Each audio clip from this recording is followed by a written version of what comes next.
Tonight, in our coverage, Gaza's fragile truce hangs by a thread as ceasefire violations and blocked aid deliveries push tensions to the brink. Assalamu alaikum and good evening. This is Muslim News Canada on Muslim Network TV. I'm Elia Batul.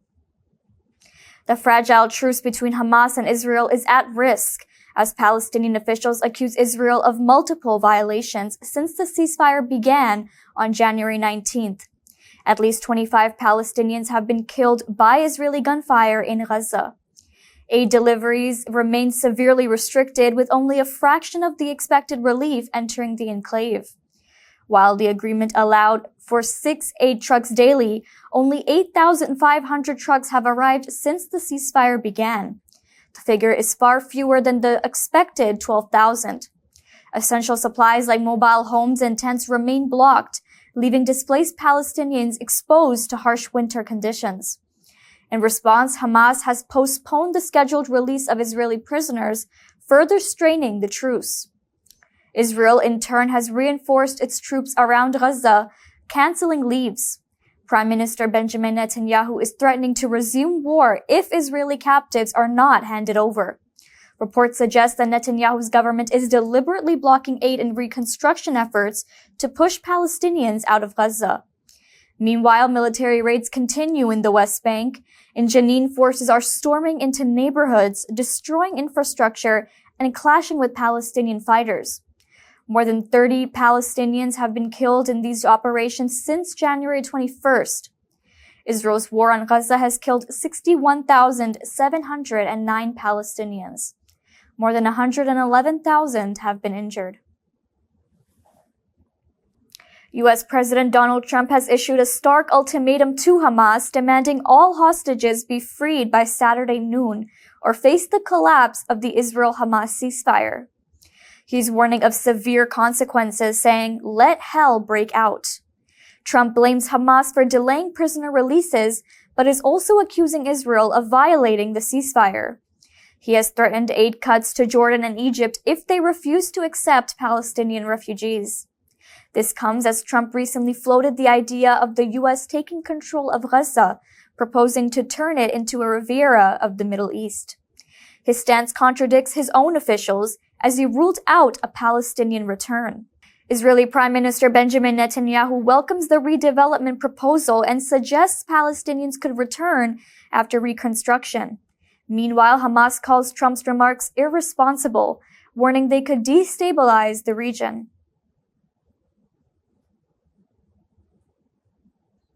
Elon Musk has made a staggering $97.4 billion bid to acquire OpenAI's controlling nonprofit. The move has escalated tensions with CEO Sam Altman, who quickly rejected the offer. Altman instead jokingly countered with a $9.74 billion bid for X, formerly known as Twitter. Musk is already in a legal battle with OpenAI over its shift to a for-profit model. He argues the company has strayed from its original mission. He vows to restore its open-source, safety-focused vision if the takeover succeeds.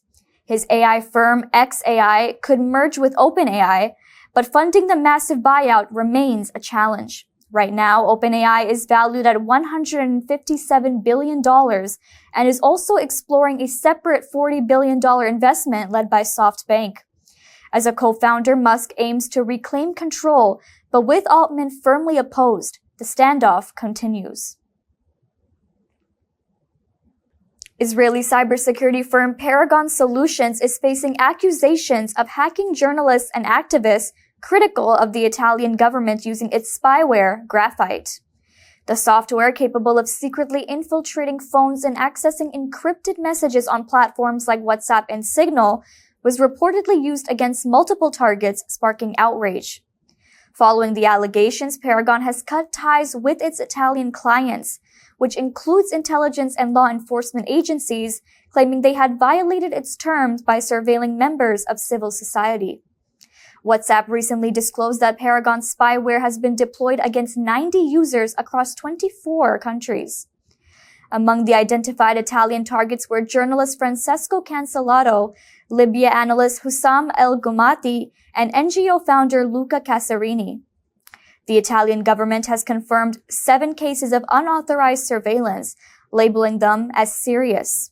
Prime Minister Giorgia Meloni's office has denied involvement and ordered an investigation. This controversy echoes the 2021 Pegasus spyware scandal, where Israeli surveillance technology was misused against journalists and activists worldwide. Thousands of Kashmiri farmers fear losing their land as India pushes large-scale infrastructure projects, threatening their livelihoods and way of life. In Pulwama, farmer Malik Haroon is set to lose his 1.25-acre orchard.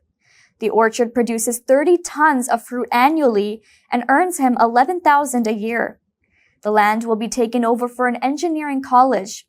In Anantnag, Gulam Tantre faces a similar fate, as his orchard is being acquired for a railway project.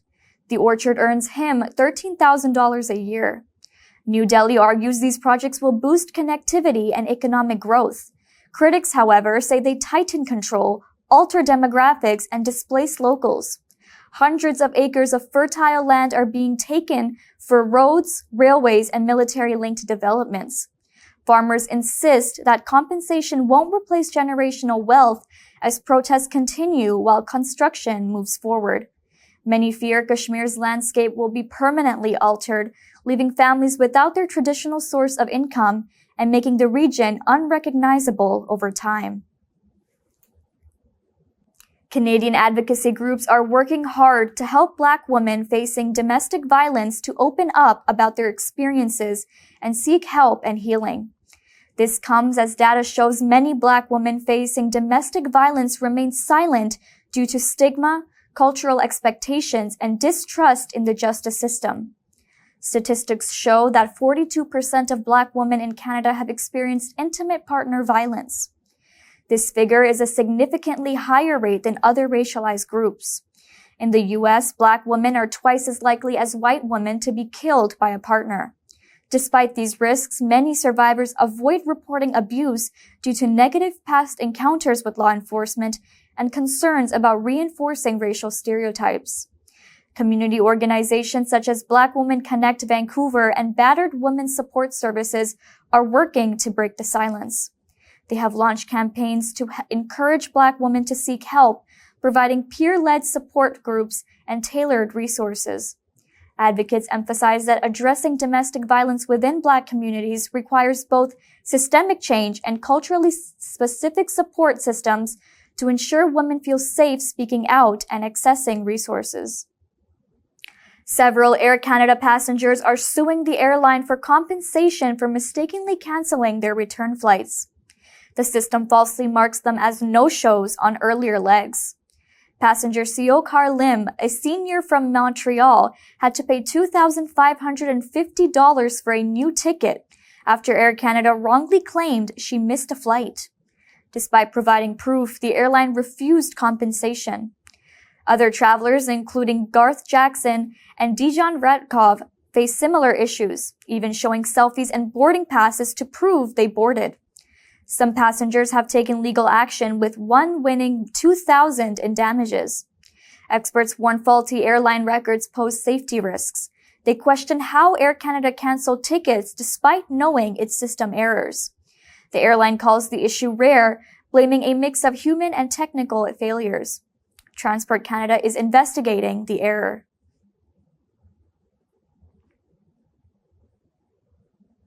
A major winter storm is set to hit Ottawa and Gatineau on Wednesday evening.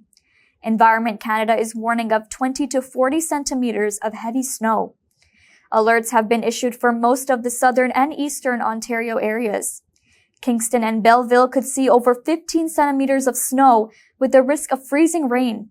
The storm will last until Thursday, creating hazardous travel conditions. Motorists are urged to avoid non-essential travel. Authorities advise checking road conditions before heading out. For weather-related updates, Ontario and Quebec residents can dial 511. And now, as we head towards the blessed month of Ramadan 2025, we are introducing a new segment to keep you updated on the events happening in your city, called Ramadan Events, Save the State. The Muslim Womenpreneurs Network is presenting Ramadan Expo 2025 with a difference. This year, the expo shines a spotlight on the enduring beauty and spirit of Palestinian culture, a beacon of resilience and hope in challenging times.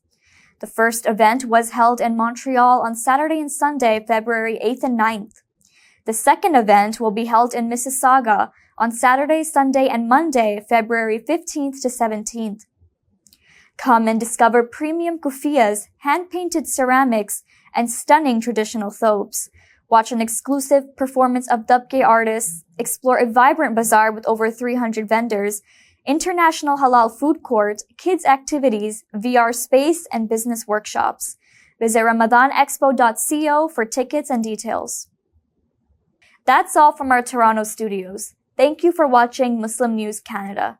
We are a community channel dedicated to bringing you stories you can trust. Please like, share, and subscribe to our content. You can also comment to let us know what you think of our coverage. You can donate now by visiting muslimnetwork.tv/donate. For more content, keep watching Muslim Network TV.